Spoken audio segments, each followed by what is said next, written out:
Bonjour à tous et bienvenue pour notre petit déjeuner Culture Branche. Nous sommes au 12e petit déjeuner Culture Branche. On est ravis de vous accueillir et nous donnons la suite en fait à notre petit déjeuner du 9 avril dernier où nous avions trouvé important de parler de la loi santé au travail. Donc cette proposition de loi santé au travail est toujours en cours de discussion. Vous savez, cette loi santé au travail consiste à reconnaître le rôle majeur des branches, donc c'est bien la culture branche que l'on doit parler de cette loi importante qui va sortir suite à l'accord national interprofessionnel de décembre de 2020. La loi santé au travail donc n'est pas encore parue, mais selon nos informations et grâce à vos informations issues des fédérations patronales et des fédérations de salariés, elle devrait être représentée à l'Assemblée nationale début juillet pour une mise en application au 1er janvier 2022. Donc les choses avancent. Les auditions sont encore en cours actuellement. Alors, nous avons acquis, au fil de nos discussions et de nos travaux dans les branches professionnelles, nous avons acquis des convictions sur l'impact de l'activité physique, notamment sur la lutte contre la récidive du cancer. Vous savez, nous avons intégré cette démarche dans le programme Branchez-vous Santé, on en parlera un petit peu tout à l'heure, mais c'est qu'un élément très ciblé et très fin du sujet. Il y a des enjeux beaucoup plus importants et les intervenants de ce matin vont vous en parler. Avec ce petit déjeuner, donc, nous souhaitons creuser le point de l'activité physique, comment lutter contre la sédentarité, en quoi c'est un enjeu de santé publique. Et nous espérons que vous apprécierez donc ces échanges avec nos experts invités.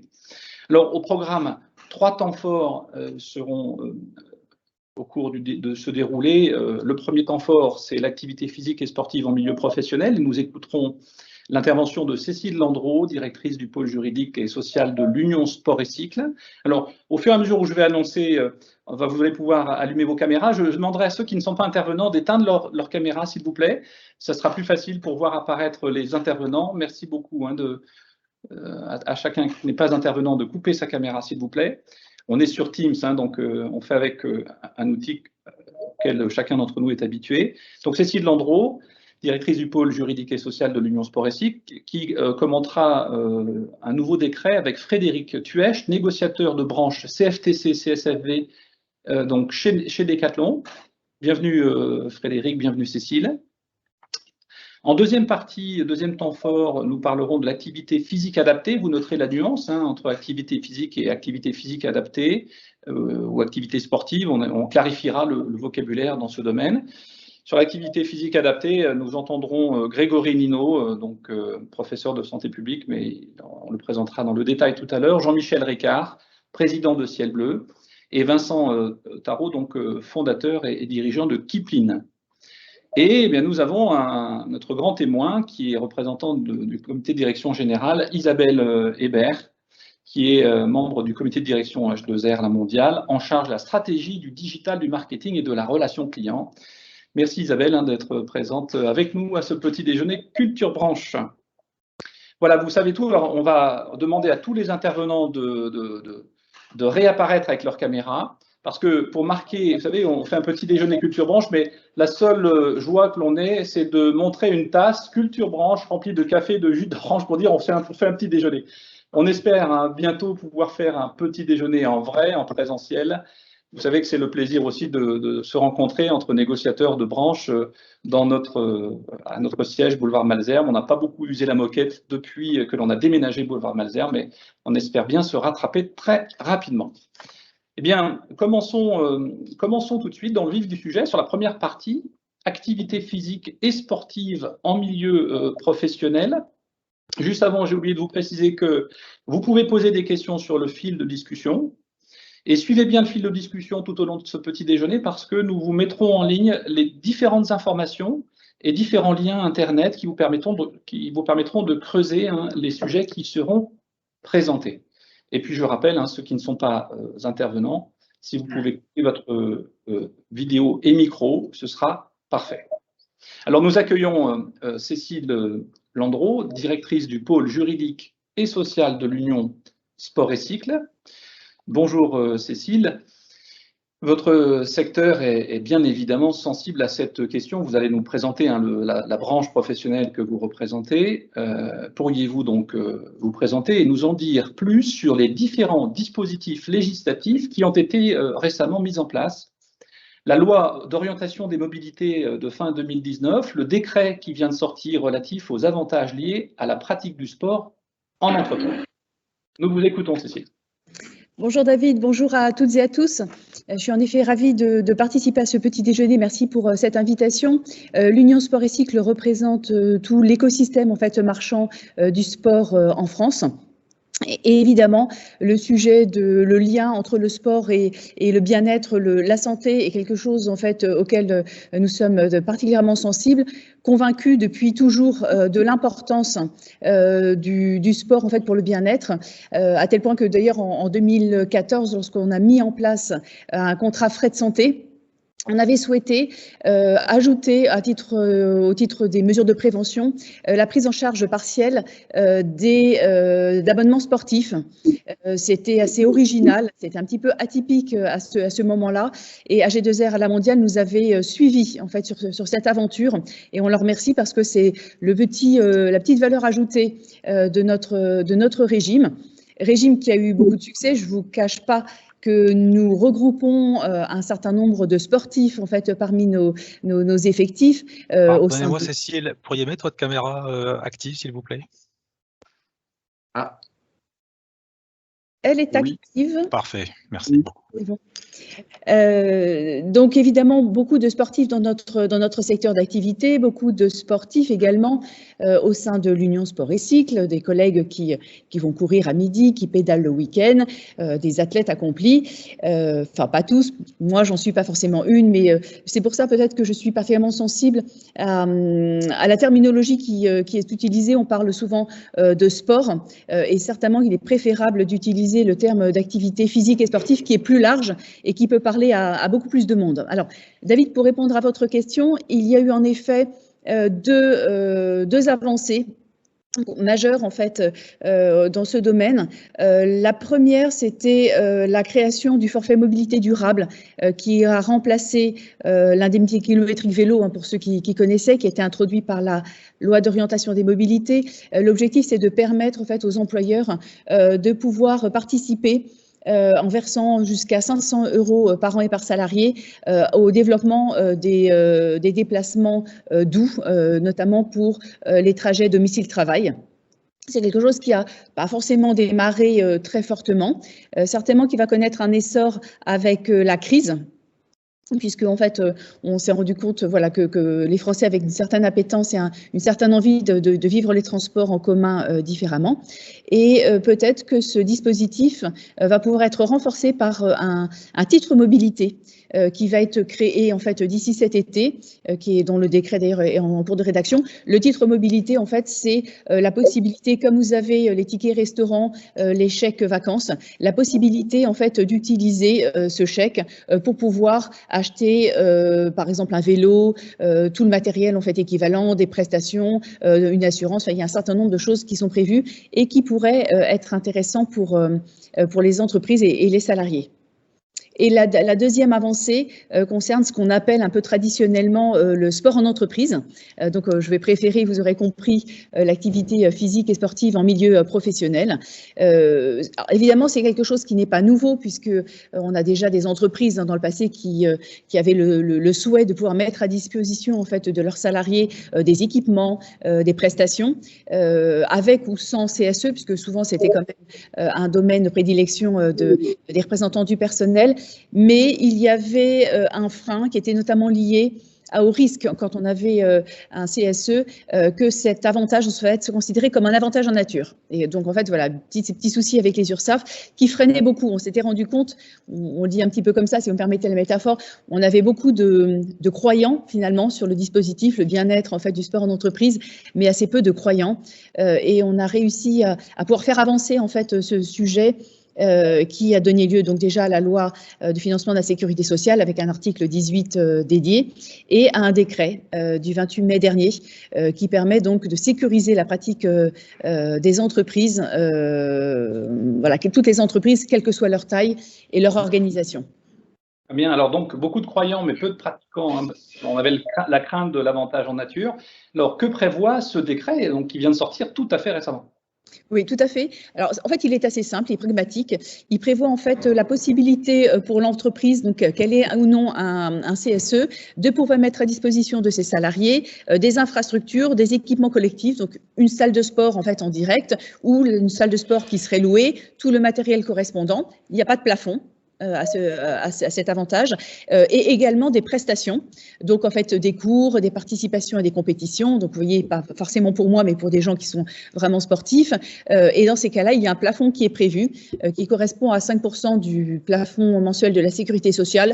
Globalement, c'est 171 € par an, et c'est une enveloppe, puisque ces 171 € sont multipliés par l'effectif de l'entreprise. Donc l'enveloppe, l'entreprise bénéficie d'une enveloppe qu'elle peut utiliser en fait pour mettre à disposition de ses salariés différents outils d'activité physique et sportive. La condition, c'est qu'il y a un caractère collectif, bien évidemment, au dispositif, que l'information soit bien transmise à tous les salariés et que l'accès à ces équipements soit également collectif. On n'a pas encore eu le temps de beaucoup parler de ce décret, donc c'est un peu une première. Là, on est ravis d'avoir organisé ce petit déjeuner. Au moment où on l'a organisé, cette date, on pensait parler du prolongement de la négociation sur la loi santé-travail, mais entre-temps, le décret est sorti. Donc, merci beaucoup, Cécile. Donc, ça peut être un changement important qui va créer une rupture dans la pratique des entreprises. Sans doute, on va surveiller ça de près. Oui, tout à fait. Et c'est vrai qu'il y a des éléments, par exemple, qui m'avaient un petit peu échappé. C'est un représentant syndical, par exemple, qui m'avait alerté sur, finalement, sur la dimension un peu égalitaire, en fait, on parle toujours de l'égalité homme-femme, et qui m'avait fait remarquer que les femmes, en fait, de par leur un peu double vie, double charge de travail, en fait, familial et professionnel, finalement, avaient peu de temps pour pouvoir se remettre au sport ou à une activité physique et sportive, et que finalement, peut-être ce laps de temps qui pouvait donner, par exemple, entre midi et 2, mais c'était aussi un espace de liberté pour elles. Donc, en effet, pas mal de choses qui peuvent être faites. L'enjeu aujourd'hui, ça va certainement être de pouvoir mettre en relation, en fait, l'offre et la demande. Si, par exemple, David, vous souhaitez mettre en place pour vos équipes en fait un dispositif sport en entreprise, je vous en félicite d'ailleurs à l'avance, finalement vous ne savez pas forcément vers qui vous tournez, quelles sont les offres, notamment quand on est présent sur tout le territoire. Et donc c'est peut-être un peu l'enjeu qu'on a aujourd'hui, de pouvoir mettre en place en fait des plateformes de mise en relation. Donc nous, à notre niveau modeste de l'Union Sport et Cycle, on a créé une plateforme oupratiquer.sport, mais l'Agence nationale du sport prévoit en fait de développer cet automne une plateforme en fait beaucoup plus importante qui pourra permettre en fait de mailler tout le territoire et de mettre en rapport en fait des offreurs de solutions et des entreprises en quête de dispositifs à mettre en place. Très bien, c'est très complet. Merci beaucoup, Cécile. Donc, on a mis en ligne sur le fil de discussion où pratiquer, enfin www.oupratiquer.sport, donc à suivre de près. Alors, je passe le message à la direction générale, Cécile, sur l'aménagement d'infrastructures sportives à Isabelle Hébert, qui rapportera bien sûr cela au prochain comité de direction générale. On n'est pas les plus à plaindre pour les collaborateurs H2R, mais on parlera tout à l'heure d'une initiative que l'on a prise, qui nous a beaucoup plu. Merci beaucoup, Cécile, c'est très, très éclairant. Donc, on va suivre de près. Vous pourrez aussi peut-être développer les sujets directement avec Cécile Landreau. Ceux qui le souhaiteront, on vous donnera les coordonnées de Cécile. Merci beaucoup. Alors, écoutons maintenant Frédéric Tuèche, qui est négociateur de branche CFTC CSFV, en poste en magasin Decathlon. Alors, bonjour Frédéric, pourriez-vous vous présenter et nous montrer comment les entreprises peuvent s'emparer de ce sujet? Alors, on se doute bien, Decathlon, on connaît tous les magasins Decathlon. Merci déjà de les connaître et de les fréquenter avec assiduité, puisque Decathlon est depuis de nombreuses années d'ailleurs, l'entreprise préférée des Français.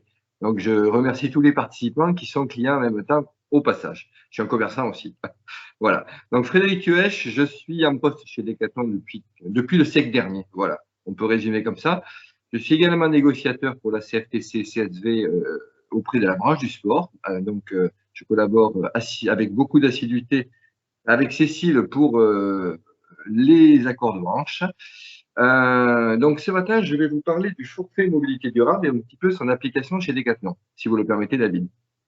Voilà. Très bien, avec plaisir. Avec plaisir, oui, également. Donc effectivement, le sport, c'est l'ADN de Decathlon, et à Decathlon, on recrute principalement des sportifs, pas forcément des compétiteurs, mais on en a quand même de nombreux dans nos rangs. mais on ne recrute que des sportifs pour pouvoir enseigner au mieux nos clients, bien entendu. Donc, pour ces sportifs, il y a également un suivi dans l'entreprise, c'est le cas de le dire, puisqu'on favorise la pratique du sport pour tous nos collaborateurs. Donc, d'une part, par l'aménagement des plannings, c'est extrêmement important, puisque Cécile l'a rappelé tout à l'heure, on a une vie pro et une vie perso. Mais il est très important de pouvoir favoriser la pratique des sports, par exemple pour les sports collectifs qui ont des horaires qui sont encadrés par les équipes, avec les aménagements d'un planning horaire, les aménagements également de périodes pour certains de nos compétiteurs qui doivent s'absenter pour des compétitions. Donc ça, c'est bien entendu dans l'entreprise, lors de nos négociations et accords, la pratique du sport doit être le plus favorisée possible pour les collaborateurs. On a également des dispositifs un peu plus financiers pour aider nos collaborateurs à pratiquer le sport. Donc, on a des conditions très préférentielles sur les achats de produits Decathlon, donc avec des remises qui peuvent atteindre 25%, donc c'est pas négligeable.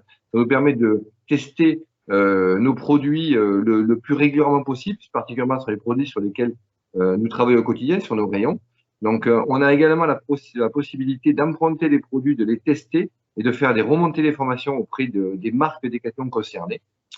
Donc ça, c'est sans limite de quantité sur l'année, donc c'est carrément ouvert à tous les sports de Decathlon chez les collaborateurs. Et actuellement, nous avons des dizaines de sports présents dans nos magasins. Ça va du paddle au ski, du vélo à la course à pied, de la pêche à la chasse, de l'équitation à je ne m'arrête. La liste est infinie chez Decathlon. Il y a même le hockey sur glace, par exemple, qui a rejoint nos rangs.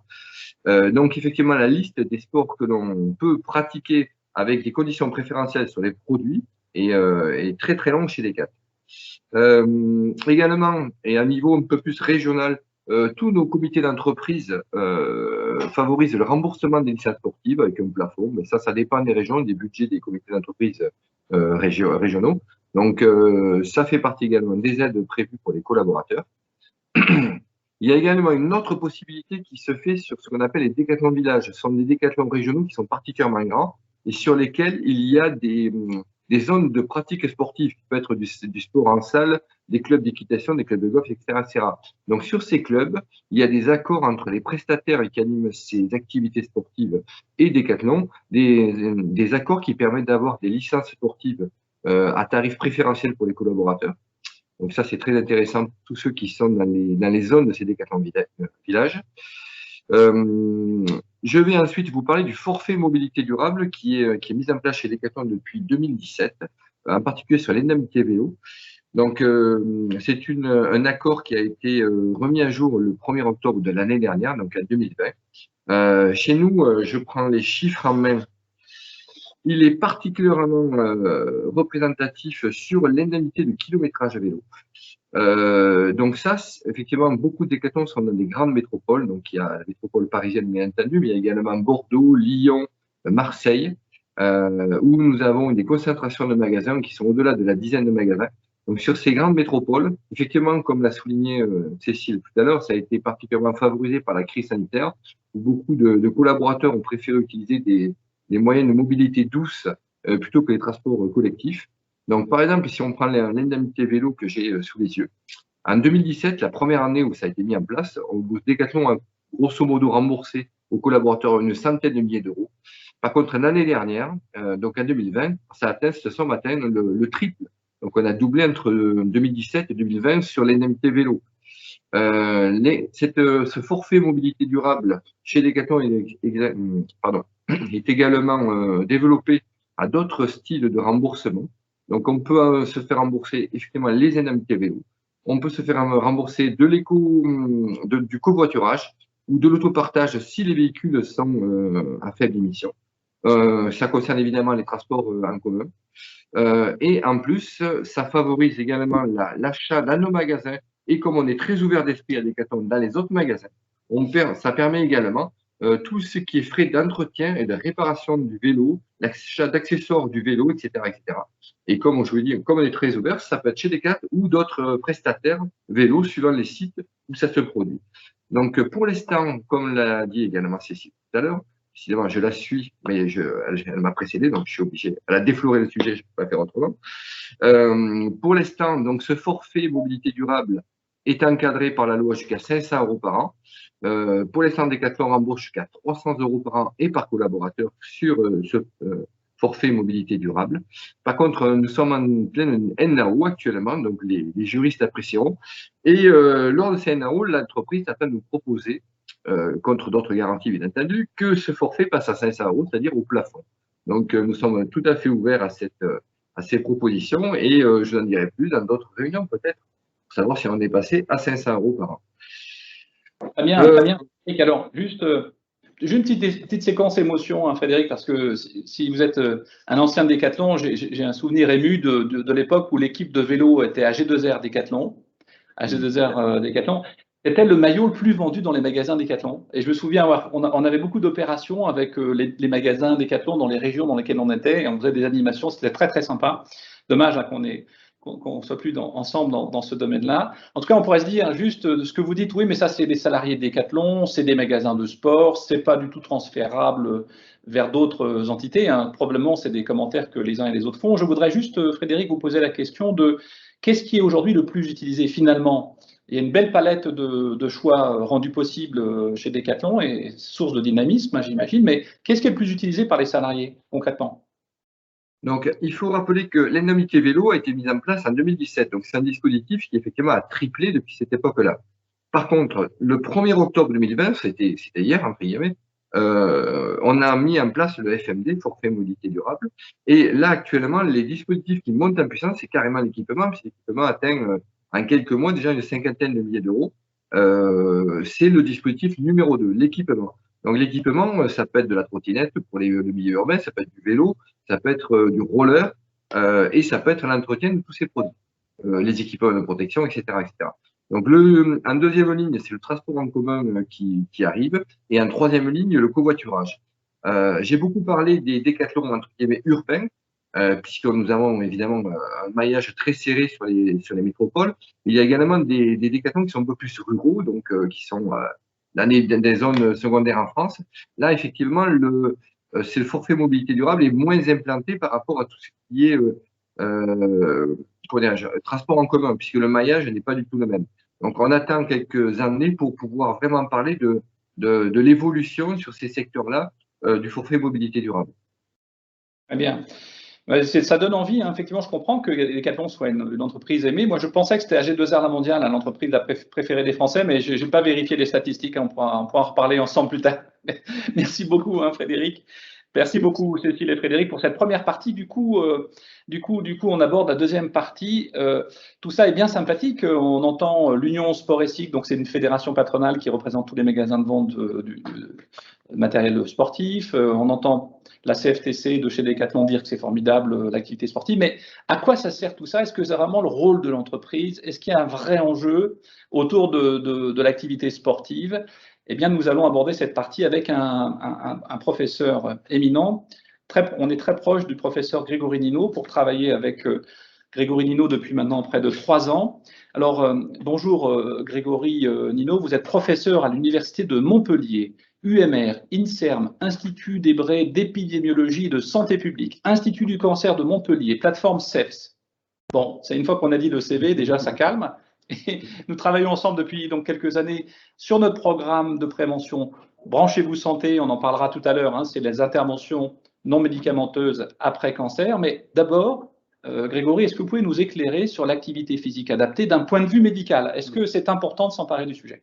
Je crois que c'est un élément absolument essentiel, David, de différencier l'activité sportive, la mobilité active, et je pense que c'est un élément indispensable de la santé publique. Effectivement, il y a des travaux qui montrent, et vous l'avez très bien dit depuis le départ, des impacts significatifs sur le bien-être. Mais la vraie question, c'est est-ce que ces pratiques d'activité physique vont avoir des bénéfices sur des indicateurs de santé?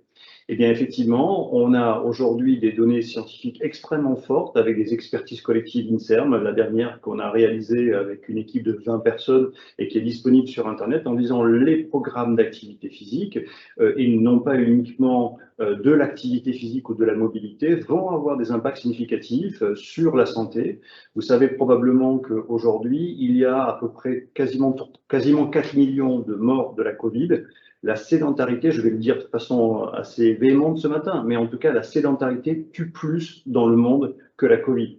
Et je pense qu'on a tous un rôle à jouer. Effectivement, nécessiter plus d'activité physique au quotidien, donc de lutter contre les temps de sédentarité, et peut-être que même dans un petit déjeuner, on doit pouvoir aussi faire de l'activité physique, mais à côté de ça, il y a plein de travaux qui sont en train de montrer que ce sont bien des programmes d'activité physique à mettre en place pour des personnes qui sont fragiles, pour des personnes qui sont, pourquoi pas, en burn-out, pour des personnes qui sont, par leur travail, mis en difficulté, ou peut-être aussi par les confinements et toutes ces questions qui sont liées à des vulnérabilités ou avec l'avancée en âge. Et donc, on va parler de programmes d'activité physique adaptés sur lesquels on a aujourd'hui des données scientifiques qui montrent non seulement des réductions de symptômes, non seulement potentiellement des retards d'apparition de maladies, et dernier point, et non des moindres, je pense, des travaux sont en train de montrer qu'on peut gagner en espérance de vie de façon significative. Une des dernières études montre qu'à 50 ans, je ne vais pas faire trop long, mais à 50 ans, par un programme d'activité physique suffisamment régulier, suffisamment personnalisé,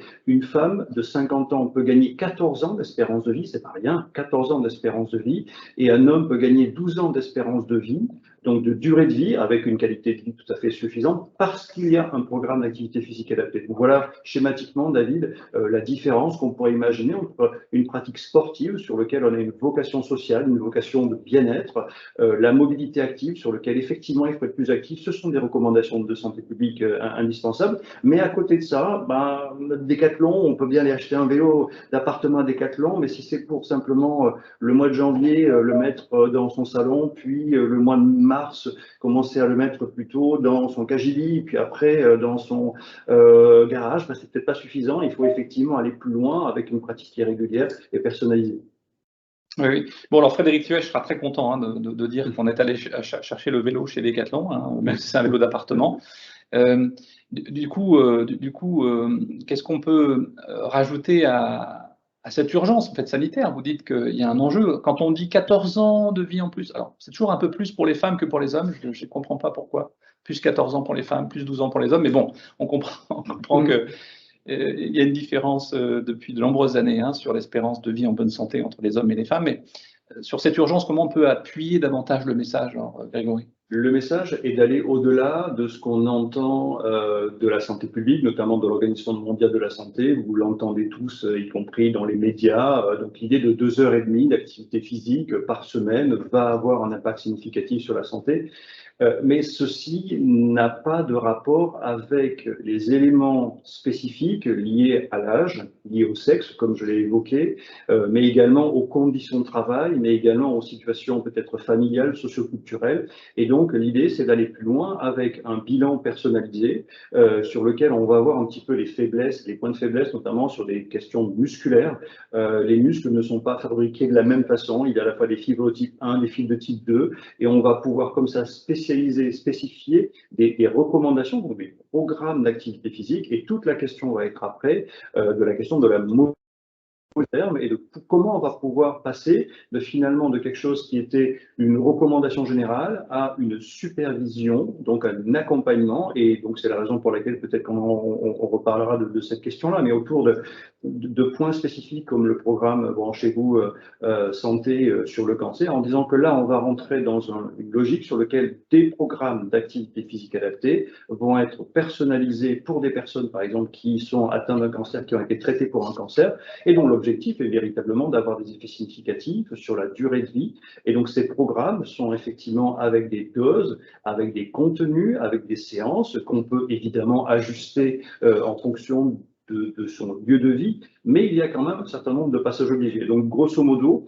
on transforme quelque chose qui était de l'ordre de la mobilité à un véritable soin personnel sur lequel, un peu comme il y a, on va dire quasiment une cinquantaine d'années, on a recommandé de se brosser les dents très régulièrement pour éviter un certain nombre de pathologies dentaires. Eh bien, de la même façon, c'est bien un programme d'activité physique adapté qui va permettre d'avoir des effets significatifs sur la santé et sur la durée de vie et sur l'autonomie et évidemment, je l'ai encore dit, mais sur le bien-être et sur la qualité de vie.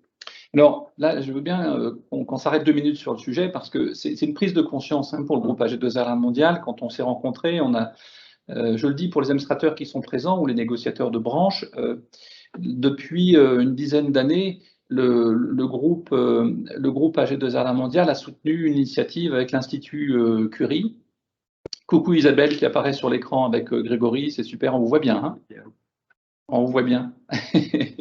On est dans la même salle, hein, pour information, on est au siège boulevard Malesherbes avec Isabelle, Grégory et puis Véronique Caron. Et donc, on a pris conscience, en fait, avec l'Institut Curie de cette modélisation, hein, de lutte contre la récidive du cancer du sein. Et puis, on s'est rencontrés, hein, Grégory et nous, et puis vous nous avez dit, mais ce que vous avez modélisé, c'est-à-dire chute de la récidive du cancer du sein en mettant des actions spécifiques, est vrai pour tous les cancers.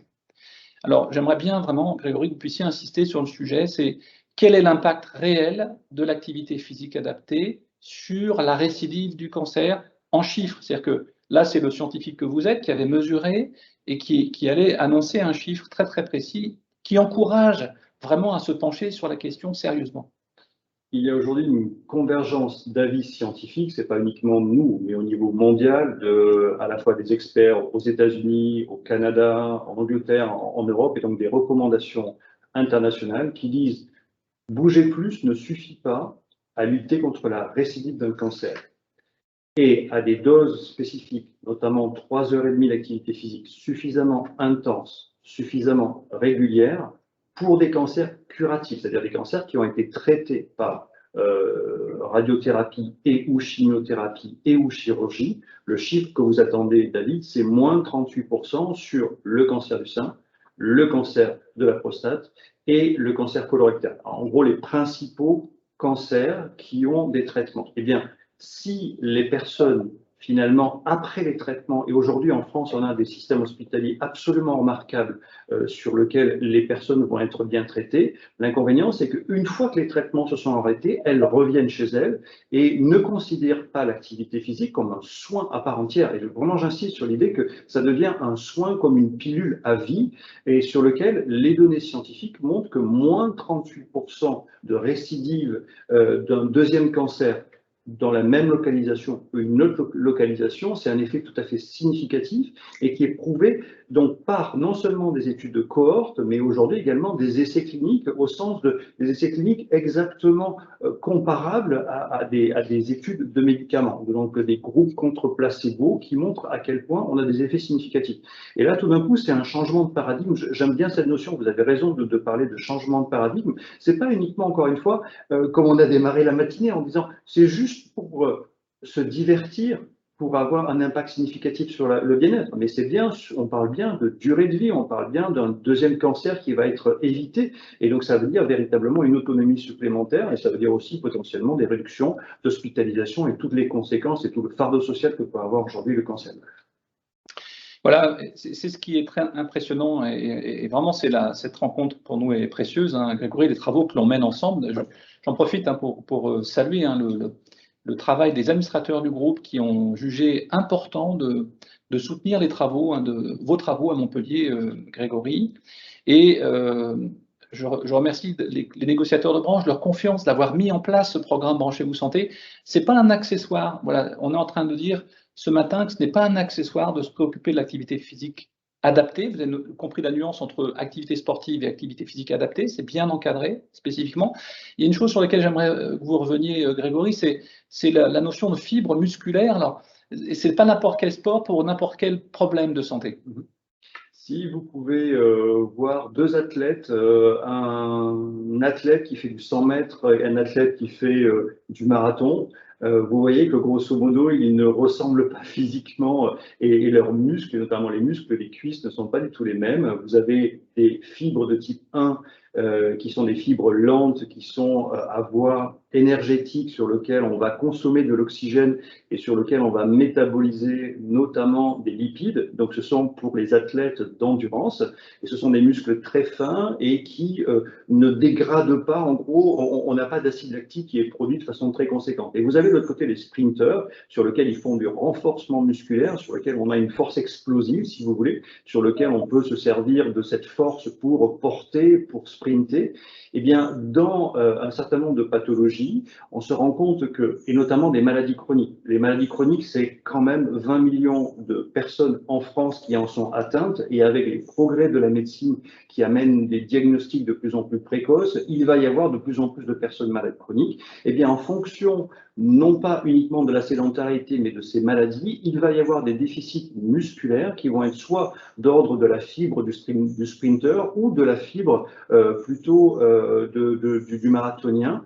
Et donc, il y a des programmes spécifiques qui doivent être mis en place, mais de la même façon, on pourrait parler de la coordination, on pourrait également parler de la souplesse, on pourrait également parler de tout ce qui va être de la fonction cognitive, on va aussi pouvoir parler du métabolisme. Bien, il y a plein d'effets secondaires, donc métaboliques, etc., et qui font que le dosage et la précision, et en gros, on rentre dans une médecine de précision, qu'on le veuille ou non, on est en train de rentrer dans un perfectionnement de ces programmes. Une de mes collègues qu'on a invité à Montpellier la semaine dernière, me montre à quel point, en fait, ce sont bien des programmes métaboliques spécifiques qui vont avoir des effets spécifiques sur les personnes obèses, sur les personnes qui ont une maladie respiratoire. Et donc, on est en train de rentrer dans cette médecine de précision sur lequel ce programme d'activité physique va être bénéfique, potentiellement en complément d'un certain nombre de traitements biomédicaux, ça va de soi. Voilà, et ça, c'est un élément très important. Et ensuite, le deuxième point, David, c'est je crois qu'il y a les contenus, la manière dont on les supervise, et on peut les superviser aujourd'hui avec des nouvelles technologies, y compris à distance. Je pense que c'est aussi un élément important, et c'est peut-être la raison pour laquelle vous avez aussi développé Branchez-vous Santé après cancer au niveau national. Ce n'était pas qu'une expérimentation à Montpellier, vous l'avez déployé au niveau national, et donc tous les bénéficiaires G2R peuvent bénéficier de ce programme Branchez-vous Santé après cancer. Mais c'est également la question de l'accompagnement. Et comme on l'a dit sur l'activité physique, on retrouve les mêmes problèmes sur l'activité physique adaptée, l'idée de la continuité et de la régularité. Et là, on s'inscrit dans quelque chose qui est très original, qui s'appelle en Angleterre le mode Step-up Care. Ça veut dire qu'on ne fournit pas le programme activité physique adapté, identique à tous les patients. Et on va l'étager dans le temps et on va potentiellement le combiner pour les personnes qui sont en fragilité. Et je pense que ça, c'est une innovation assez importante en France. C'est rare. On a l'impression qu'on va fournir la molécule en disant à tout le monde, vous allez faire la même chose. Non. Il y a bien des contenus et des modes de supervision qui vont être différentes ou de supervision en fonction des populations. Et je crois que cet ajustement-là, donc cette notion d'accompagnement, notamment par une infirmière pour le programme Branchez-vous Santé, est une véritable innovation. Ça s'appelle le case management. Et je pense que ça va ouvrir vraiment des perspectives pour lequel, quel que soit le territoire, quelle que soit la fragilité ou potentiellement quelle que soit la pathologie, on ait un programme d'activité physique qui soit bénéfique, et ceci le plus tôt possible avant que les maladies soient trop graves. Ouais, très très bien. Alors donc du coup, selon le cancer, ce n'est pas le même programme, et selon l'individu, ce n'est pas le même programme non plus. C'est ça en fait? Exactement. Il n'y a parfois des pannes sur mon ordinateur, désolé. Oui, en effet. Comme je le disais, l'évaluation musculaire, l'évaluation métabolique, l'évaluation également des ressources psychocognitives amène à ce que ce bilan fasse des personnalisations de ces programmes et que ces programmes après soient accompagnés par des professionnels. Et effectivement, en fonction, on a aussi parfois dans une logique un petit peu médicale, l'envie de réduire un patient à un organe qui est lésé, et c'est absurde parce que plus on avance en âge, plus potentiellement il y a des comorbidités, il y a des copathologies, et donc il faut pouvoir ajuster en fonction d'un certain nombre de pathologies pour que ce programme soit de plus en plus spécifique. Et on en voit des bénéfices de plus en plus significatifs, et on rentre vraiment dans ce que nous appelons les interventions non médicamenteuses, donc des soins qui ont été validés par la science, qui sont fondés sur la science et sur lesquels ces cahiers des charges peuvent être mis en place. Et il y a aujourd'hui des professionnels qui sont formés à mettre en place ces cahiers des charges, à ajuster évidemment en fonction du contexte, à superviser parfois ou non superviser parfois, mais sur lesquels on a des données tout à fait solides et sur lesquels peut-être que les nouvelles technologies vont nous permettre par des feedbacks d'avoir d'autant plus de manières de perfectionner ces programmes, de les améliorer et de les tracer. Bien. Voilà pourquoi je pense qu'on se comprend mieux maintenant les uns les autres. Hein. Voilà pourquoi on organise ce petit déjeuner sur l'activité physique. C'est parce qu'en fait, à partir du moment où on sort le chiffre de 38% de chute de la récidive du cancer, on n'a pas le droit de ne pas offrir cet accompagnement à nos ressortissants, à nos assurés en fait. C'est un enjeu sociétal. On a été convaincus en discutant avec Grégory. J'espère que ceux qui écoutaient actuellement Grégory Nino en êtes également convaincus. Donc, aujourd'hui, dans le programme Branchez-vous Santé, il y a ce fameux programme très spécifique d'accompagnement adapté à chaque individu. Alors bien sûr, ça concerne très peu d'individus, fort heureusement, hein, heureusement. Il s'agit de prendre le relais après traitement du cancer. Donc vous voyez bien qu'on est sur des petites populations, y compris quand on assure près de 4 millions de personnes, au travers des branches, et puis demain au travers du groupe AG2R, la mondiale, mais Isabelle en reparlera tout à l'heure probablement. Quand on est convaincu de l'efficacité de l'activité physique adaptée ou de l'activité sportive sur le cancer, on comprend bien que plus généralement, tout le monde a un intérêt à s'y mettre. Alors, on réfléchit aujourd'hui à un niveau 2 de Branchez-vous Santé qui sera sur les maladies chroniques. Hein, donc, on y travaille et je salue en même temps mon équipe qui travaille sur BVS, Branchez-vous Santé 2, sur les maladies chroniques. On commence par le cancer. On dit quoi sur les maladies chroniques, Grégory, sur l'activité physique adaptée par rapport aux maladies chroniques? On dit quoi? Quelques chiffres, 20 millions de Français, des dépistages de plus en plus précoces, des maladies qu'on arrive à stabiliser parfois par des traitements biomédicaux et avec des personnes qui sont laissées à l'abandon, notamment en disant, pour certains médecins, vous avez juste qu'à bouger, il n'y a qu'à faucon et faites-le. Et la réalité, c'est qu'ils ne le font pas. Je pense que la Covid a rajouté une couche supplémentaire de sédentarité accrue et sur lequel le besoin va tout à fait exploser et peut-être qu'il y aura des pathologies qu'on n'avait pas vues qui vont se révéler de façon plus conséquente et que là, tout d'un coup, eh bien, ces programmes, il y a suffisamment de données scientifiques et encore une fois, je vous renvoie vers l'expertise collective INSERM qu'on a publiée qui fait 800 pages, mais qui commence à dire il y a non seulement des programmes d'activité physique qui peuvent avoir des effets de retard de certaines maladies chroniques, pour certains de traitement et de traitement curatif, je voudrais insister, parfois des maladies notamment, des maladies qui vont être soit comme l'obésité par exemple, mais comme le diabète de type 2 en stade précoce. On a fait une recommandation en disant que potentiellement on peut avoir des visées curatives autour de ces programmes d'activité physique. Ce n'est pas uniquement, je dirais, de réduction des symptômes, mais bien curatif de pathologies chroniques, si on les prend suffisamment tôt. Et toutes les stratégies diagnostiques et de repérage précoce sont là pour dire qu'on pourrait arriver à avoir des bénéfices très significatifs. Les données sur la survie, on commence à les avoir de façon significative. Mais je voudrais aussi insister sur la philosophie, en tout cas, des interventions non médicamenteuses. Je pense qu'il ne faut pas non plus tout penser par l'activité physique et que par l'activité physique. Et je pense que vous avez, vous, un rôle très, très déterminant pour dire que de temps en temps, oui, bien sûr, l'activité physique adaptée, et je suis le premier à le dire, qu'il y a des données scientifiques, mais à côté, potentiellement, il y a des impacts aussi sur la nutrition.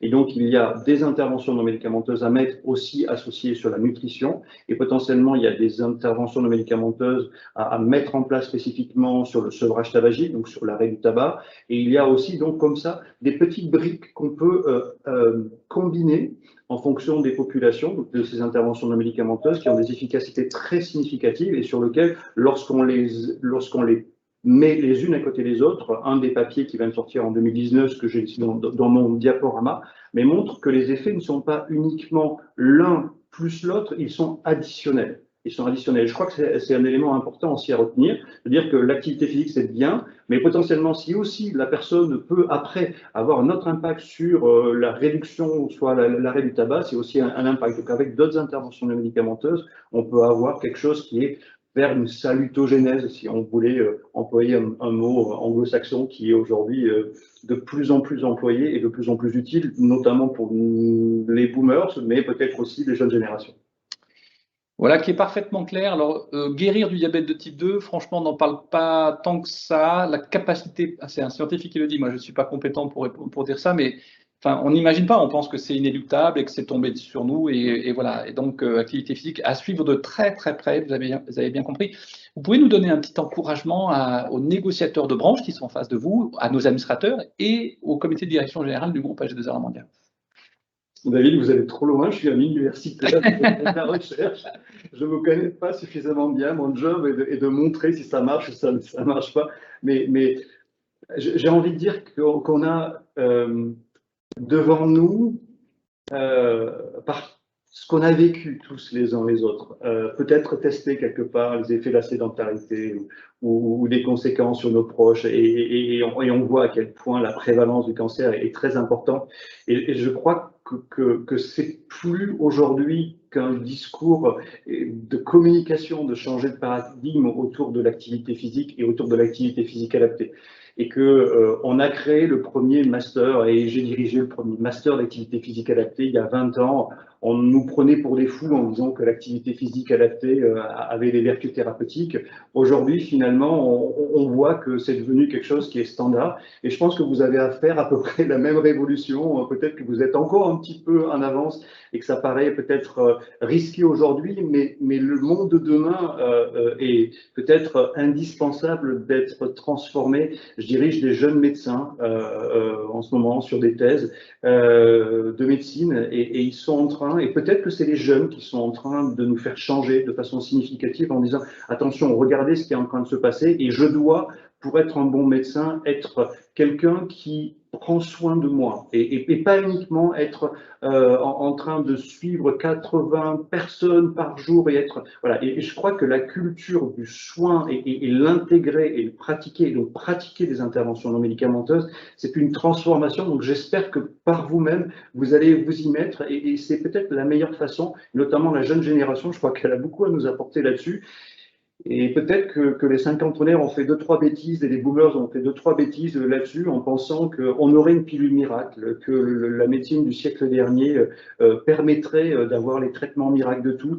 Il y a encore un monsieur, je vais le citer parce que je l'aime pas beaucoup, mais Alexandre Laurent qui vous promet par la combinaison mécanique que la médecine va tout permettre avec à la fois des prothèses, des orthèses. C'est faux, c'est faux. La réalité en tout cas des 50 prochaines années, elle est par aussi une transformation de la manière dont on pense la santé et pas strictement que le bien-être. Et il y a aujourd'hui suffisamment de pratiques, de données. Il y a des gens, désormais de plus en plus de gens formés. Voilà. Donc j'espère que vous les mettrez en œuvre, mais c'est plus de mon rôle. Hélas, je ne fais que de la science, messieurs et mesdames. Merci. Accompagnez-nous longtemps, Grégory, parce que déjà aujourd'hui, on l'a traduit dans les contrats, hein, pour information, c'est devenu un engagement contractuel de mettre en place cet accompagnement grâce à vos travaux. Et on reparlera du comité scientifique que vous animez aussi, hein, qui pilote aujourd'hui ces travaux. Merci infiniment, Grégory. Alors, se pose la question de la motivation, parce que très bien, on a compris, il faut faire de l'activité physique adaptée 3h30 par semaine. On rigole pas, c'est pas la petite balade en forêt. C'est une activité physique assez intense quand même, hein, pour lutter contre la récidive du cancer, mais aussi sur les autres sujets. Du coup, bonjour Jean-Michel Ricard, vous êtes le président de Ciel Bleu, groupe associatif spécialisé dans l'activité physique adaptée. Nous travaillons ensemble depuis longtemps, hein, donc avec la direction de l'action sociale du groupe, mais aussi sur le programme Branchez-vous Santé, sur la lutte contre la récidive du cancer, puisqu'on a fabriqué avec Grégory Néo et avec vous cet accompagnement, Jean-Michel, sur le fameux parcours intervention non médicamenteuse après cancer. Comment réagissez-vous à ce qui vient d'être dit et qu'est-ce que fait Ciel Bleu sur l'activité physique adaptée? Bonjour à toutes et à tous. Merci David. Déjà par rapport à tout ce qui a été dit, chez Ciel Bleu, là on boit du petit lait. Si je peux me permettre, votre caméra n'est pas active. Elle l'était tout à l'heure, elle ne l'est plus. Ouais, mais on voudrait vous voir, Jean-Michel. Ouais, elle est ouverte, mais... Ah, voilà. Elle arrive. Arrive. Ah, c'est très, très bizarre. On dirait qu'elle est à l'envers. Ah. Oui. Elle est inversée. Ça doit être un basculement de caméra à faire.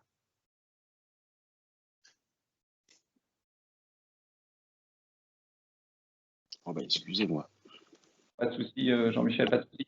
J'en profite pour dire qu'avec Ciel Bleu, on démarre, étant caisse de retraite Agir Carco, on a beaucoup aussi travaillé avec l'action sociale Agir Carco sur l'activité physique en milieu d'EHPAD, avec nos retraités. Donc voilà, ça y est, la caméra arrive et on voit le maillot reconnaissable de Ciel Bleu. On se voit sur le côté, comme ça. Mais je suis désolé, il peut plus se mettre. Non, mais voilà, comme ça on se met à l'envers. Parfait. Ouais. C'est bon. Je suis désolé. Pas de souci. Ouais. Bon, comme je disais, on boit du petit lait parce que le mouvement associatif Ciel Bleu a vu le jour il y a 24 ans. Voilà, depuis depuis quelques jours. Petite précision quand même, c'est que l'un des premiers partenaires qui nous a suivis depuis 24 ans, il y a 24 ans, c'était pas gagné, parce qu'on voit qu'il y a encore beaucoup de boulot à faire même aujourd'hui, ça a été la G2R. Et après la G2R, la mondiale. Donc un grand merci. Et vous et votre institution, votre groupe de protection sociale nous a accompagnés sur ces 24 ans d'aventure où depuis 24 ans, on prône quelque chose de très simple. Le principe de l'homme, c'est bouger.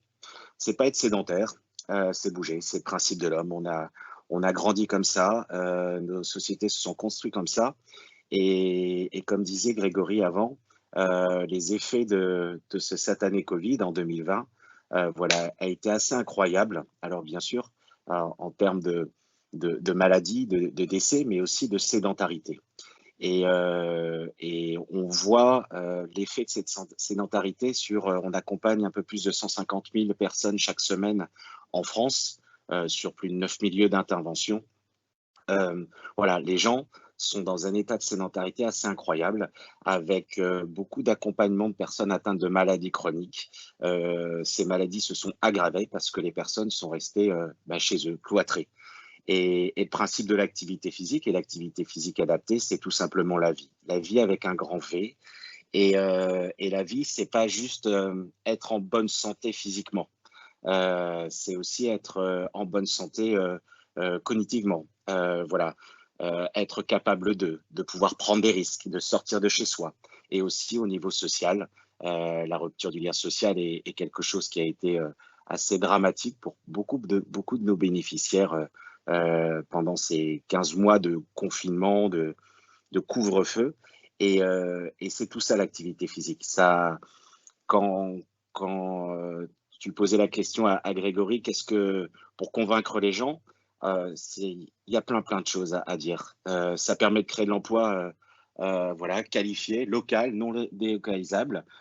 Au sein de notre mouvement associatif, il y a plus de 700 salariés maintenant en France, et je parle bien de salariés, parce que c'est quelque chose de très important pour créer une pérennité dans l'emploi sportif qui est souvent très précaire, et ça c'est quelque chose d'essentiel.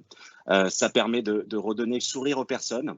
Le logo de notre mouvement associatif, c'est un sourire, mais c'est pas juste un logo, c'est notre ADN et c'est quelque chose juste essentiel. Ça permet de remettre droit les personnes, et c'est quelque chose d'essentiel pour qu'ils puissent de nouveau bouger, avancer. Et ça aussi permet de faire des économies, on va dire, au pouvoir public.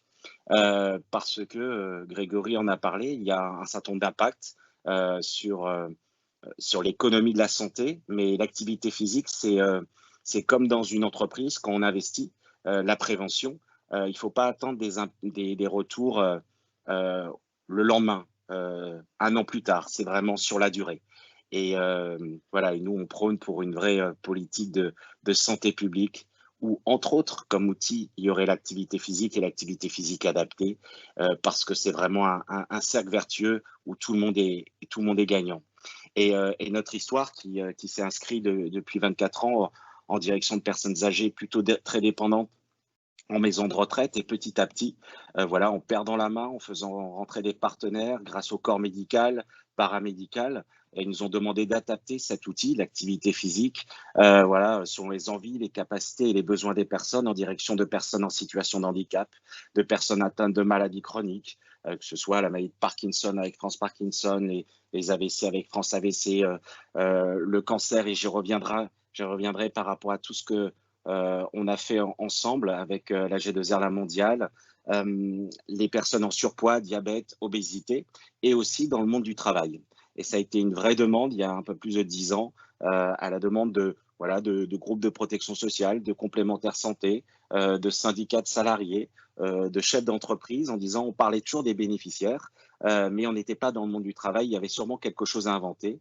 Et donc, il y a un peu plus de 10 ans, on a commencé à intervenir sur des industries, le secteur des logistiques, du BTP, de la manutention, du courrier, du médico-social, des hôpitaux, avec des activités très simples, des activités d'échauffement à la prise de poste pour limiter les accidents de travail pendant la première heure de travail, des activités d'étirement et de récupération pour éviter les accidents de travail au niveau industriel en fin de journée, en fin de semaine, voilà, dû à la fatigue, et tout un nombre d'activités collectives pour reprendre des salles de sport, pour en faire des lieux de vie et pas juste des lieux où les gens viennent se défouler. Et je vous donnerai quelques chiffres très très simples au niveau du secteur de la logistique et secteur médico-social. Depuis qu'on intervient, il y a environ 30% d'accidents de travail de plein pied qui permettent une baisse de 30% d'accidents de travail pendant la première heure de travail, et aussi 20% d'arrêts maladie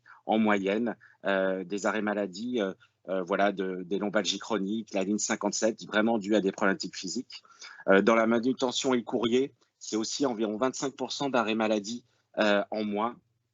Et au niveau du BTP, les chiffres sont encore plus importants, 40% d'accidents de travail en moins durant la première heure de travail. Et ce qui est intéressant aussi à montrer, c'est comme toutes les activités sont évaluées dans notre organisation, à peu près un salarié sur 3, même sur ces métiers très très pénibles, où le corps souffre beaucoup, reprennent une activité physique après nos interventions. Tout simplement, c'est que on dit souvent, votre outil, c'est votre corps. Nous, on dit, votre corps, il faut en prendre soin parce que vous allez vieillir avec. Et donc, il faut être doux, il faut être bienveillant. Il faut créer des petites bulles d'oxygène. Et l'activité physique peut être tout ça en même temps. Et depuis plus de 10 ans, on intervient dans le monde du travail. Il y a plus de 500 entreprises et collectivités, hôpitaux qui nous ont fait confiance à travers des échauffements, des étirements, des activités collectives, des actions, des formations relais, l'événementiel. Et on prône aussi beaucoup des formations relais pour que les gens s'approprient ce qu'on propose, pour que ça s'inscrive dans le projet de l'entreprise sur la durée. Voilà. Et par rapport à... Oui. Oui, mais merci beaucoup Jean-Michel. On comprend pourquoi on est à vos côtés depuis 24 ans, parce que effectivement tout ça a progressé, la prise de conscience a progressé, hein, et c'est intéressant l'évolution de Ciel Bleu, hein, qui va vers l'entreprise, et ça rejoint le sujet de notre petit déjeuner, activité physique et entreprise. Un dernier commentaire pour conclure, avant que je donne la parole à Vincent Tarot, Jean-Michel. Donc un petit encouragement à ceux qui nous écoutent, hein. On est devant des branches professionnelles qui organisent une mutualisation du risque, protection sociale, au travers de notre intervention. Bouger, c'est la vie. Bouger, c'est la vie. C'est juste ça. Et ce qui est chouette sur ce que vous faites au sein de la G2A la mondiale, c'est que vous mettez des représentants des branches, salariés, patronales autour d'une table pour un projet de société, pour un projet de vie. Et ce que vous avez mis en place avec Branché Full Santé ou pour l'accompagnement de personnes suite à un cancer où Ciel Bleu est partie prenante. Et encore un grand merci de nous avoir fait confiance dans ce cadre-là. C'est juste un projet de vie, c'est un projet de société. Et dans ces moments compliqués que notre société a subi, tous nos citoyens, nos concitoyens, on entend souvent que ça va coûter de l'argent, ça va coûter Moi, je prendrais juste l'exemple de la création de la sécurité sociale il y a bien longtemps, où plein de gens très très différents se sont mis à papoter ensemble et à construire la France dans laquelle on est fier. Ça veut dire ce pays avait plus d'argent, avait plus d'organisation, avait plus d'institutions. Ils se sont mis autour d'une table pour pouvoir remettre l'homme droit, tout simplement. Et cet homme qui ait plus peur d'avoir un accident de travail au travail, qui ait plus peur d'être à la retraite, pour les mamans d'avoir un enfant, d'être malade. Et ça a été la création de la sécurité sociale, ce principe tellement beau, basé sur le paritarisme. Et voilà, c'est ce que vous représentez. Donc quand on est autour d'une table, on met nos bonnes volontés, et on porte quelque chose ensemble, c'est tellement beau. Et je finirai juste par quelque chose, Ciel Bleu, on est des sportifs. On sort tous des filières STAPS, donc les facs de sport en activité physique adaptée entre Bac+3 et Bac+5, mais on aime beaucoup l'écriture, le poème. Et voilà, je finirai juste par un petit mot d'Apollinaire, parce que ça représente vraiment ce qu'on croit. Les crépuscules ne vaincront jamais les aurores, étonnons-nous des soirs, vivons les matins. Et voilà, je vous souhaite tous que 2021 soit le plus beau des matins qu'on ait jamais vécu et que voilà, et que la vie a un grand V, grâce à l'activité physique, quelque chose de tellement simple de l'homme pour l'homme, permettre de redonner espoir et remettre beaucoup de gens debout. Merci beaucoup. Merci beaucoup Jean-Michel. Donc vous avez le lien avec donc le site de Ciel Bleu hein, pour avoir plus d'informations. On continue nos travaux ensemble avec grand plaisir, Jean-Michel. Alors, je souhaite la bienvenue aussi à Vincent Tarot. Vincent Tarot, vous êtes fondateur et dirigeant de Kipling. Donc, vous êtes un éditeur de jeux de santé. Alors, on va se dire, éditeur de jeux de santé, quel rapport avec le sujet? Est-ce que vraiment on peut produire de la valeur à partir des jeux de santé? Alors, on va un petit peu taquiner un petit peu Kipling. Hein. Alors, pouvez-vous vous présenter, Vincent, s'il vous plaît, et nous dire ce que vous faites sur l'activité physique adaptée? Alors, Vincent, donc, n'a pas votre micro ni votre caméra, donc je pense que ça va être le jeu de quelques secondes de connexion. Kipling, alors on va vous mettre sur le fil de discussion le lien avec Kipling et une petite vidéo de présentation, donc vous allez pouvoir suivre hein, comme pour Ciel Bleu, comme pour Grégory Nino.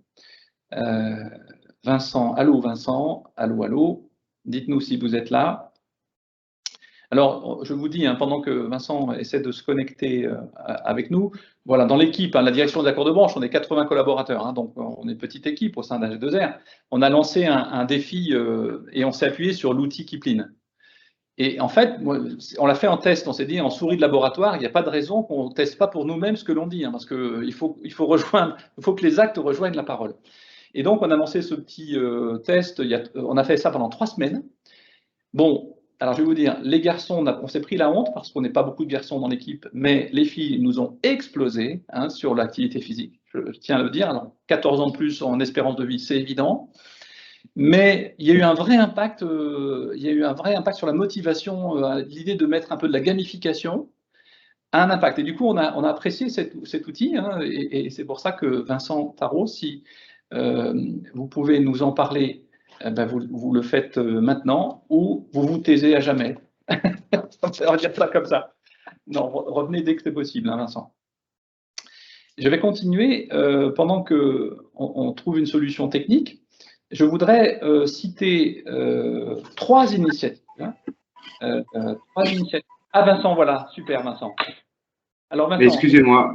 Pas de souci, pas de souci. Hein, depuis la pandémie, on a notre petit souci technique à un moment donné qui est normal, ça nous rassure. On dit on est des êtres humains normaux. Et donc, Vincent, alors présentez-vous, s'il vous plaît, et Kipling. Alors, effectivement, ouais, merci de votre invitation. Excusez-moi là pour le petit souci. Donc, moi, je suis le fondateur de Kipling. Donc, Kipling, hein, on se définit donc comme un éditeur de jeux de santé. Et je vous expliquerai voilà, comment on définit un jeu de santé. Et juste pour préciser, ces jeux de santé sont la base de parcours de prévention basés sur l'activité physique adaptée. Voilà, donc c'est pour ça, effectivement, moi, je suis très heureux de pouvoir témoigner ce matin de notre quotidien. Nous, notre travail, je dirais, c'est d'attirer les collaborateurs vers l'activité physique adaptée. Tous les bienfaits ont été très, très bien décrits par les intervenants de ce matin et voilà, je n'irai pas sur ce terrain-là parce que moi, je ne suis pas le scientifique et bravo à tous ces gens-là qui font un travail extraordinaire. Nous, notre travail chez Kipling, c'est créer des supports numériques, une application qui donne envie à un maximum de salariés d'être actifs au quotidien, de manière récurrente et qui les aide à être en bonne santé. Donc, ces jeux de santé, c'est quoi? En 2 mots, hein, il faut imaginer, alors c'est pas un jeu de gamer, c'est pas un jeu vidéo. Les jeux de santé sont il faut plutôt imaginer un jeu de société sur lequel vous pourriez jouer sur votre téléphone et dans lequel, au lieu de lancer des dés pour avancer de case en case dans un jeu de loi, par exemple, eh ben, il va vous falloir être actif au quotidien. Cette activité, elle est suivie par une montre connectée, par votre téléphone. Et cette activité physique, on la transforme en points qui vont vous permettre de jouer à différents jeux sur des programmes qui sont en général des programmes de 3 à 6 mois, voire plus longs. Donc, ces programmes, aujourd'hui, ils sont déployés dans tout type d'entreprises, des grandes, des petites. On a dépassé sur l'année 2020, qui était une année quand même assez particulière, les 50 000 joueurs. Pour vous donner un ordre d'idée, aujourd'hui, je crois qu'à mi-année, on est déjà à plus de 70 000 joueurs dans les entreprises en France. Donc, l'idée était simple, hein, c'est avec le jeu, aller chercher les gens qui sont les plus éloignés de l'activité physique pour pouvoir leur donner envie d'être actif au quotidien, d'aller chercher les gens qui sont un peu fâchés avec le sport, mais qui pour autant sont peuvent être actifs. Et il s'agissait aussi de valoriser tous les types d'activités physiques. Donc voilà, donc nous, on est une jeune société nantaise, hein, on a maintenant 7 ans, 7 ans d'existence. On travaille, comme je vous le disais, hein, pour tout type d'entreprise et essentiellement en France aujourd'hui. Voilà. Est-ce que ça marche? Alors, parce que donc on comprend l'intention, mais est-ce que ça marche? Quels sont les résultats et les comportements que vous observez?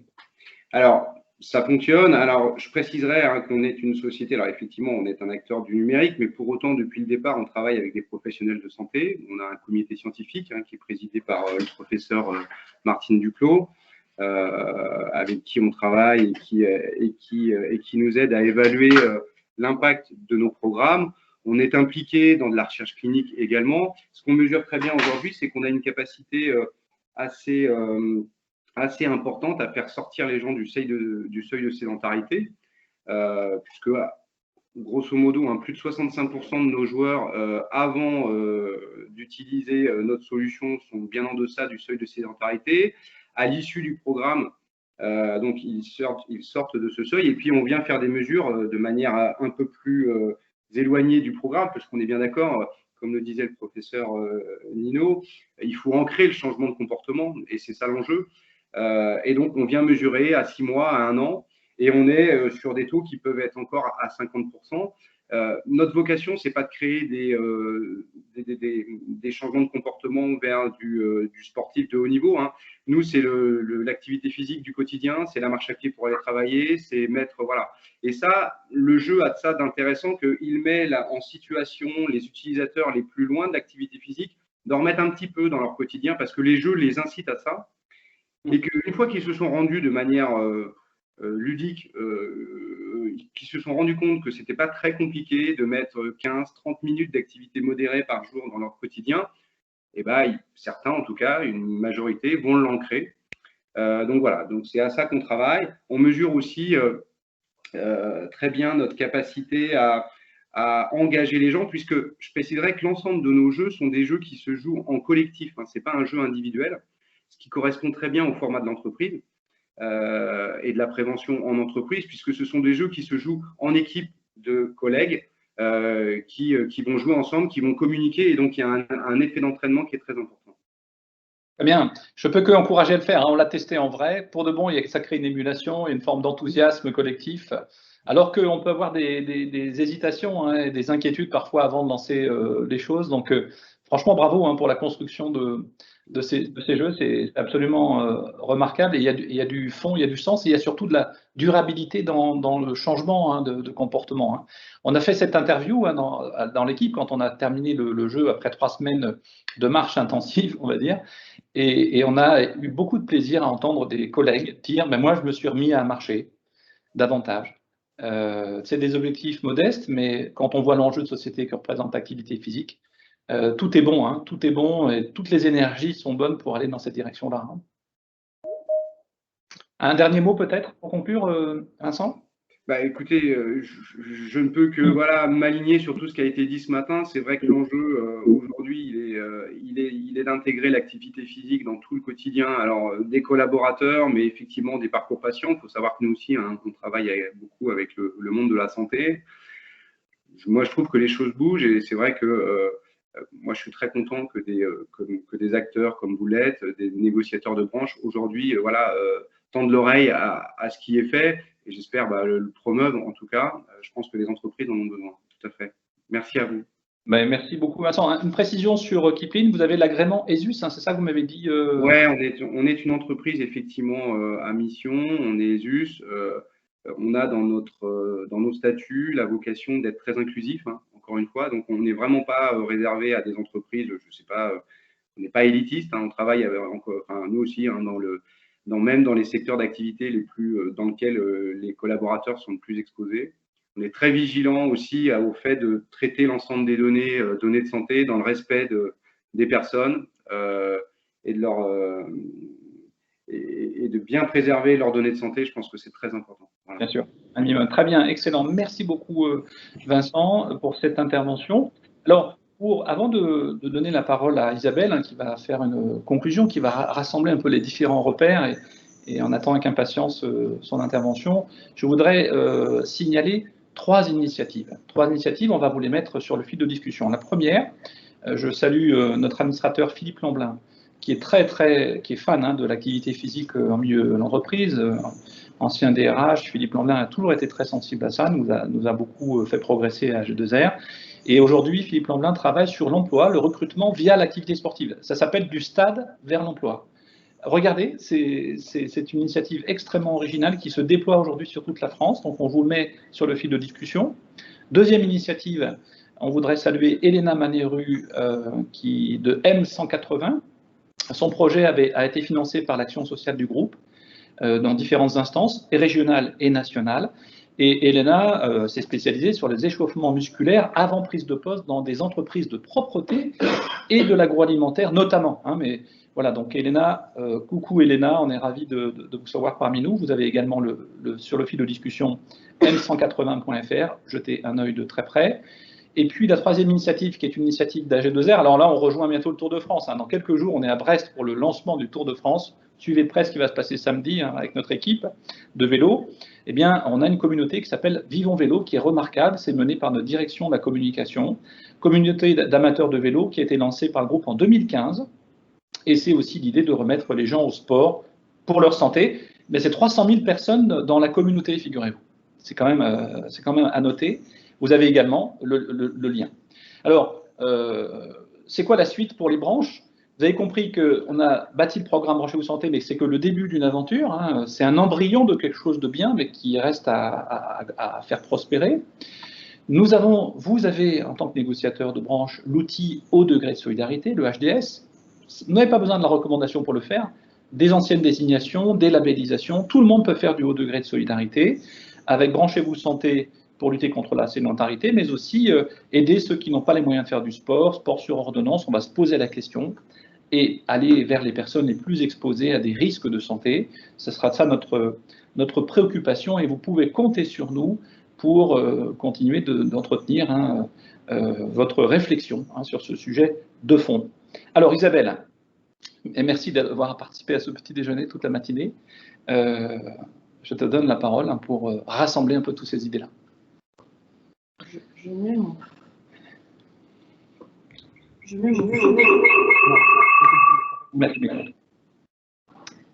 fond d'écran préféré. Merci Isabelle d'avoir prêté l'ordinateur à Grégory Dino, qui s'est appelé Isabelle Hébert pendant un certain temps. Hein, Grégory, voilà. D'abord, David, et puis à toute l'équipe, un immense merci de m'avoir invité. C'est un honneur de clôturer, et c'est pour moi une première qu'un petit déjeuner Branchez-vous Santé. Mais comme j'ai vraiment bien aimé, voilà, peut-être que ce n'est que les débuts d'une série. Bien sûr. Ce qui est très intéressant, c'est qu'en vous écoutant tous, j'ai revécu, on va dire, mon histoire personnelle autour du sport. Il y a longtemps, au début de mes convictions autour du sport et de la santé, j'habitais dans 2 pays les plus diabétogènes qui existent, à savoir les États-Unis et puis les Émirats arabes. Donc, aux États-Unis, culture du sport dans la compétitivité. Quand on travaille chez un assureur santé qui fait surtout du collectif, c'est le sport pour tous. On avait acheté une filiale qui crée des gymnases en entreprise.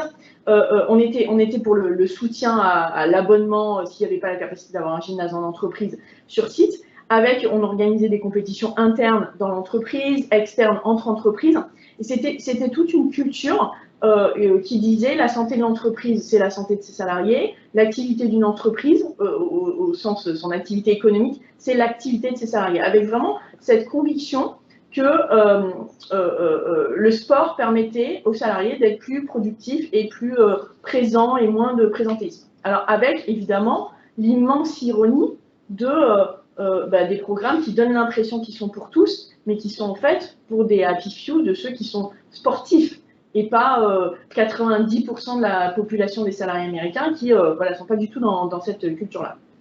À Dubaï, c'était une autre aventure, donc pays ultra diabétogène, pas du tout dans le sport. Et je peux vous dire que quand vous habitez là-bas en plein été, pendant Ramadan, par 40 degrés, voilà, le sport en extérieur, non. Par contre, le ski en centre commercial, en plein désert, ça, oui.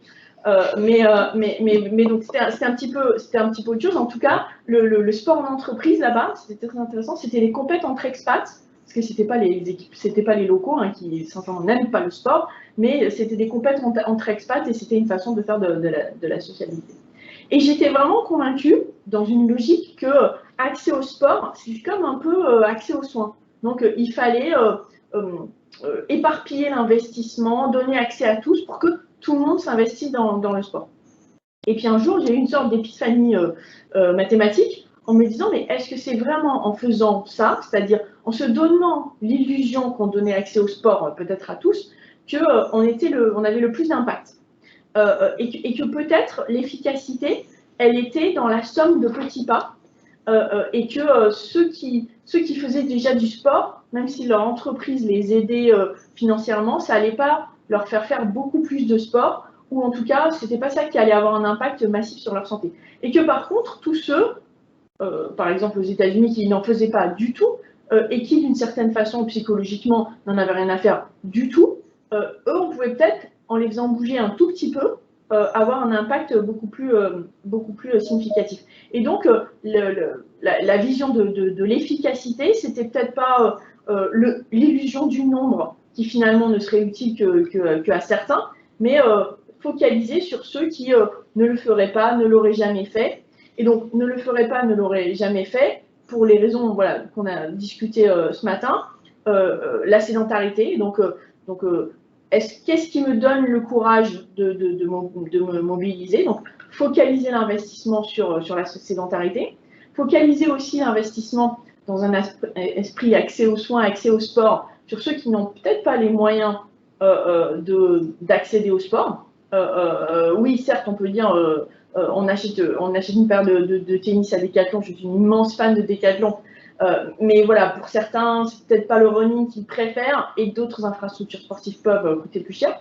Donc, comment on peut aussi les aider en termes de financement? Et puis, absolument convaincu comme toi, David, le sujet des ALD et en particulier, je dirais, autour des causes féminines et du cancer du sein, comment le sport peut aider à mieux vivre une situation de cancer, enfin, voilà, pour l'avoir touché de façon très proche et aussi de récupérer et de se projeter dans une vie d'après. Donc, voilà, d'un aspect un peu, on va dire, productiviste du sport au service de la santé de l'entreprise, à se dire, on va faire des investissements plus localisés sur les populations où on aura réellement un impact. Et c'est vrai que ce matin, on a croisé ces sujets-là sous de multiples angles.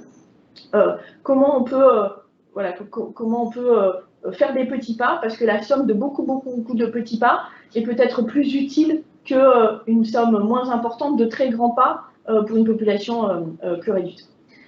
Une des choses qui, je pense, est intéressante pour nous, on a commencé à y travailler et ça entretient la dynamique, c'est faut-il créer des cohortes, des analyses de ROI qui démontrent que oui, cette activité physique ciblée et soutenue permet d'avoir un impact sur la santé des salariés et sur également leur implication au travail. Ça, je pense que dans la culture anglo-saxonne, l'utilisation de ces études est vraiment une façon de légitimer ces programmes-là. C'est pas énormément dans la culture française nécessairement de créer des cohortes sur la durée qui permettent de les suivre.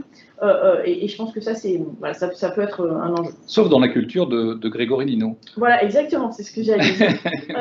Et de l'intérêt, justement, de construire cette perspective. Mais voilà, dans les pays anglo-saxons, les entreprises elles-mêmes créent leur propre cohorte. Quand en France, ça serait inaudible de dire qu'un DRH crée une cohorte de ses salariés pour suivre si ça a un impact sur la santé. D'ailleurs, dans certains contextes, aux États-Unis, il y a des DRH qui imposent le sport. C'est-à-dire qu'on n'est pas couvert en santé si on ne fait pas obligatoirement du sport et c'est traqué. Enfin, là on touche un peu les limites de l'exercice. Voilà, là, ça devient dangereux. Il y a une autre chose que je trouvais était infusée dans beaucoup de nos discussions ce matin, c'était la dimension psychologique en fait. parce que pour accompagner le changement et l'intérêt du sport, c'est qu'il soit dans la durée et pas one shot, je le fais un week-end, je le fais un mois et puis après je range le vélo d'appartement. C'est comment j'engage dans la durée. Gamification, compétition, tout ce qui permet de se mettre sur une trajectoire de changement et pas uniquement sur des à-coups.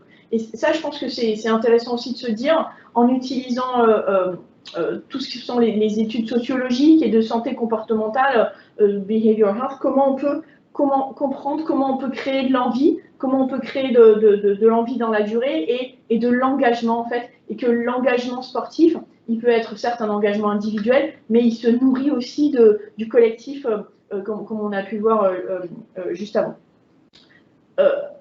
En même temps, comme diraient certains, en même temps, la culture du sport autour de la vie professionnelle, elle ne peut exister que s'il y a eu une culture du sport avant la vie professionnelle, c'est-à-dire dans l'éducation. Et ça, c'est aussi une chose qui me frappe pour avoir vécu dans plusieurs cultures, c'est que la culture du sport à l'école, et que ce soit dans les petites classes ou dans tout ce qui est l'apprentissage également, n'est pas nécessairement aussi développée que dans d'autres pays. Et donc, quand on arrive en entreprise, c'est pas quand on devient une grande personne qu'on apprend que le sport c'est important et ça fait du bien. Donc voilà, je le préfère sur une sorte de fil rouge.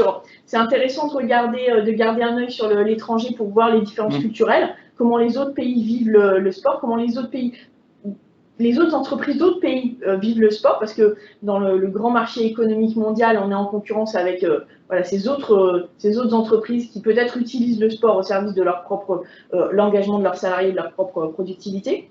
Mais peut-être pour reboucler sur un élément très d'actualité, puisque les Jeux Olympiques de Tokyo vont s'ouvrir dans des conditions quand même un peu complètement surréalistes même. Mais on va dire qu'on se projette déjà dans les suivants et donc dans Paris 2024. Et j'espère que ces Jeux Olympiques qui seront une occasion pour la France de se mobiliser dans les écoles, dans les municipalités, dans les entreprises, entre les entreprises pour capitaliser sur l'énergie olympique pour développer des programmes. Alors, j'ai eu l'occasion de travailler, d'être à l'école avec la famille Estanguet, puisque Patrice Estanguet, le grand frère de Tony, était longtemps dans ma classe, et de voir cette philosophie en fait qu'ils ont autour du sport. Je ne sais pas si vous suivez un peu ce qu'il dit sur le sujet du sport, Tony, et en particulier son idée de n'en sortons pas indemnes. Faisons de ces Jeux Olympiques un héritage. Comment on peut créer des collaborations inédites, y compris dans l'entreprise, comment on peut trouver des nouvelles formes d'échange et de travail, et comment le sport peut être ferment d'un autre type de solidarité à l'intérieur de l'entreprise. Et sur le site Paris 2024, dans la partie héritage, parce que donc il dit je ne veux pas que les Jeux Olympiques ne soient qu'un événement, il faut qu'il y ait un héritage, et donc évidemment il y aura des héritages d'équipements sportifs, mais il y a aussi un héritage de changement culturel. Il dit notre objectif c'est d'avoir un impact.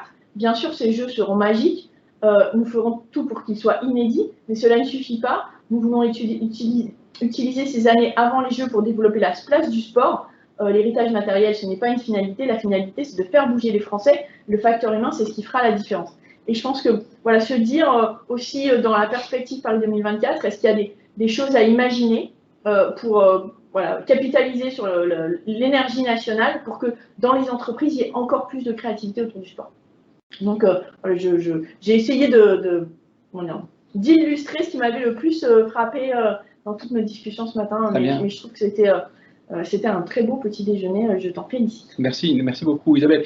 Et puis tu portes une mission importante au sein du groupe, la stratégie, et puis la relation client, le marketing, le digital. Donc tout ça, ce sont des énergies au service de nos assurés. Donc je pense que merci pour les interventions sur le fil de discussion. Il y a eu des questions, des remarques. On viendra vers vous pour vous apporter des compléments d'information.